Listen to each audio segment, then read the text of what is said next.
ẹ darapọ̀ mọ́ wa lénìí ní iléeṣẹ́ akérèkọ́rò skin ultimate. Àwa làgbà, àwa ní bàbá,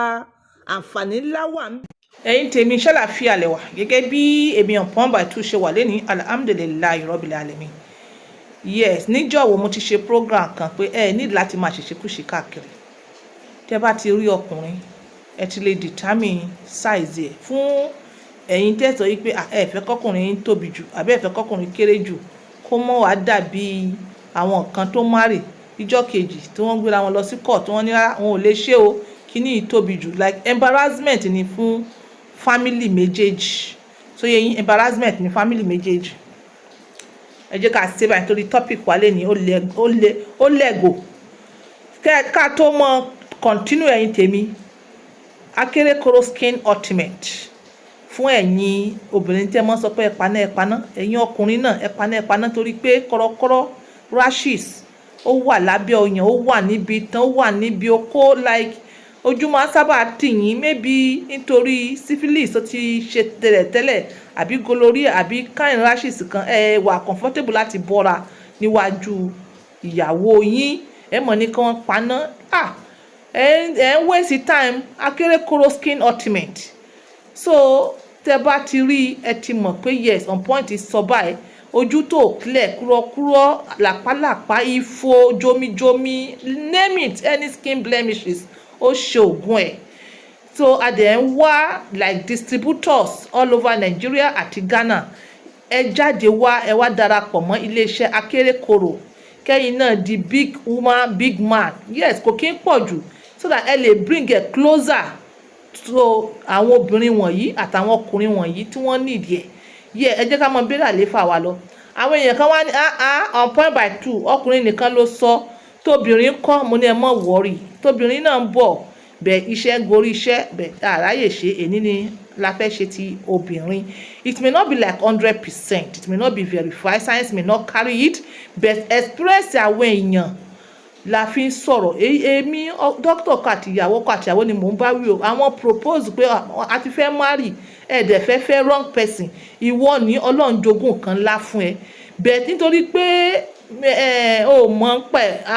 ó lọ fẹ́ èèyàn tó jẹ́ wípé ó lọ ní nǹkan kékeré tí ẹ̀rù ò ní ba irú ọmọ bẹ́ẹ̀ bẹ́ẹ̀ tẹ́ bá ti rí appearance obìnrin ẹ ti mọ̀ pé perhaps irú nǹkan tí màá lọ bá lélẹ̀ ó sì tẹ́ mi lọ́rùn bẹ́ẹ̀ ju pé ṣèyí ìgbà wo lẹ̀ ní kó àrùn like kò kí n ṣe gbogbo obìnrin yẹ ká máa tara bọ̀ ìgbà wo lẹ̀ ní kó àrùn láwa come together okay ni mo fi wá decide not come together like èmi on point by two through series of searching ìbéèrè la fi wá mú wá bẹ́ẹ̀ mi wà mo mọ̀ pé ẹ̀yin náà ẹ mọ̀ ń pa ẹ̀ ṣe bẹ́ẹ̀ ti gbọ́ rí pé bóbìnrin ṣe wà obìnrin fine obìnrin dá obìnrin dùn obìnrin cool obìnrin delicious but obìnrin yàtọ̀ àwọn àkànmọ́ sọ wípé rárá kò rí bẹ́ẹ̀ but àwọn ọkùnrin sọ wípé ó yàtọ̀ obìnrin yàtọ̀ jura wọn lọ wọ́n juicy jura wọn lọ wọ́n tight jura wọn yes oríṣi mélòó abẹ́ obìnrin òbó obìnrin ló wà bẹ́ẹ̀ fún appearance pé ìwọ obìnrin ìwọ ọkùnrin fẹ́ marry ọlọ́run jogún nǹkan ńlá fún ẹ ebe yìí náà ti gbọ́ pé wọ́n ní ètè ó lè determine abẹ́ obìnrin mo ti carry out a series of tests and àwọn èèyàn dẹ̀ rí wọ́n confirm ẹ̀ like more than 50% àwọn èèyàn confirm ẹ̀ pé lóòótọ́ ni pé bí abẹ́ ètè obìnrin ṣe rí bẹ́ẹ̀ náà ni abẹ́ rẹ̀ ṣe rí pé ètè tó bá ṣe pọ̀npọ̀n bẹ́ẹ̀ ni àwọn awẹ́ òbó rẹ̀ ṣe máa ṣe pọ̀npọ̀n ṣóyè yín bí ẹnu obìnrin bá fẹ̀ yes wọ́n sọ wípé bẹ́ẹ̀ náà ni obìrò rẹ̀ ṣe máa fẹ̀ pé tá à ń pè ní white pé tó bá ṣe róbótó wọ́n ní bẹ́ẹ̀ náà ni ojú abẹ́ rẹ̀ ṣe máa ṣe róbótó tí ètè rẹ̀ bá tínrín bẹ́ẹ̀ náà ni àwọn like vulva àwọn majora labia majora labia minora bẹ́ẹ̀ náà ló ṣe máa ṣe fẹ́lẹ́fẹ́lẹ́ ẹ̀yin kọ́lẹ̀ ti gbọ́ pé bẹ́ẹ̀ yẹn ni and majority àwọn ọkùnrin wọ́n sọ pé bẹ́ẹ̀ yẹn náà ló ṣe rí ìwádìí kan sìn ó jẹ́ kí n mọ̀ pé distance ibi débi òun ni distance ibi débi bí. Yes, ẹ jẹ́ ká not verified but especially distance ibi bí níbi tíìpù thumb yìí dé first knuckle ibi tí mo fi ṣe yìí wọ́n ní the same distance ní láti ìdọ̀ sí obo pé the same thing ni. So àmúdẹ̀ sọ́nù fídíò mi kan rí pé bó bá ṣe close sí bẹ́ẹ̀ náà ni àwọn obìnrin ṣe máa ń gbádùn ẹ̀ sí, bẹ́ẹ̀ náà ni ó máa ń jẹ́ kí àwọn obìnrin tètè dà. Bí ìdọ̀ bá ṣe fẹ̀ sí, bó ṣe gùn sí, bó ṣe close mọ́ ojú òbò sí, bẹ́ẹ̀ náà ni obìnrin ṣe máa ń gbádùn bíbá sùn sí. Ok, a ní bíi méjì mẹ́ta mẹ́rin oríṣiríṣi òbò obìnrin. Dandan pé ìkan máa ń tight, ìkan máa ń fẹ̀, àwọn kan dẹ̀ ní wọ́n slim níbi ètè, wọ́n dẹ̀ fẹ̀ níwájú. Àwọn tó súnmọ́, àwọn tí ìdọ̀ súnmọ́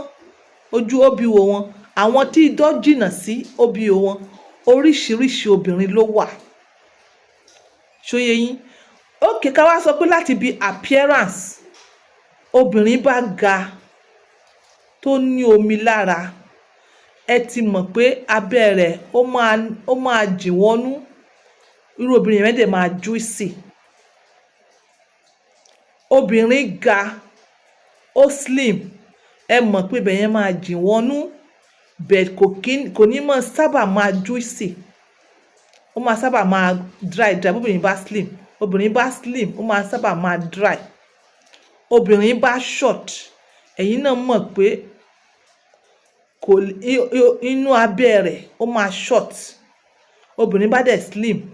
ètè abẹ́ rẹ̀ náà máa slim. Obìnrin bá short tó nómi lára, inú abẹ́ rẹ̀ ó short, ètè tó wà ní around ojú òbò rẹ̀ òun náà máa nípọn. Like èyí research yìí ó lè má jẹ́ 100%, wọ́n lè má sọ, but tẹ́ bá look around it's like that. Fún ẹ̀yin ọkùnrin tẹ́ ti ní experience. So nínú ìta ti sọ̀kalẹ̀ níwọ̀nba yìí, ṣóyé yín, ó yẹ kó lè choose, kó lè decide pé irú obìnrin tó fẹ́. Then tún ṣe ìwádìí lọ́wọ́ àwọn tó tún mọ̀. Kò dìgbà tẹ́ bá ń wọ̀ yìí like tẹ́ ń régé Isaac yín, kò dìgbà yẹn. Eléyìí à ń sọ kì í ṣe torí pé àwọn tó ti marry ti ní experience, bẹ́ẹ̀ àwọn tó ṣẹ̀ṣẹ̀ fẹ́ marry nǹkan ọmọkùnrin ẹ tóbi, wà wá lọ gbé obìnrin tó ga, tó fìrìgbọ̀n, tó ní bọ́dì, tó nídìí ńlá. A mọ̀ pé gbogbo yín náà like obìnrin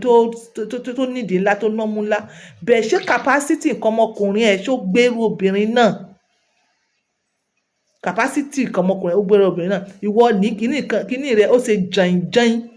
ó wá lọ fẹ́ ọmọ tó kéré, tó ṣe pẹlẹbẹ, tí ò nára, tí ẹnu rẹ̀ ṣe róbótó, tẹnu rẹ̀ fẹ́lẹ́, like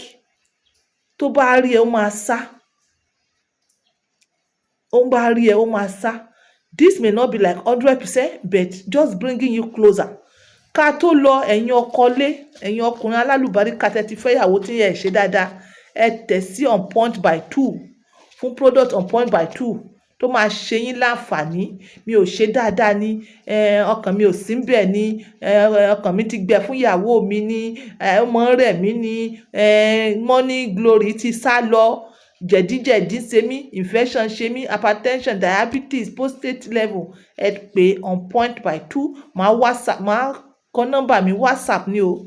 Okay, ó dìgbà kan náà. This is on point by 2, using my words to help others. Bye for now.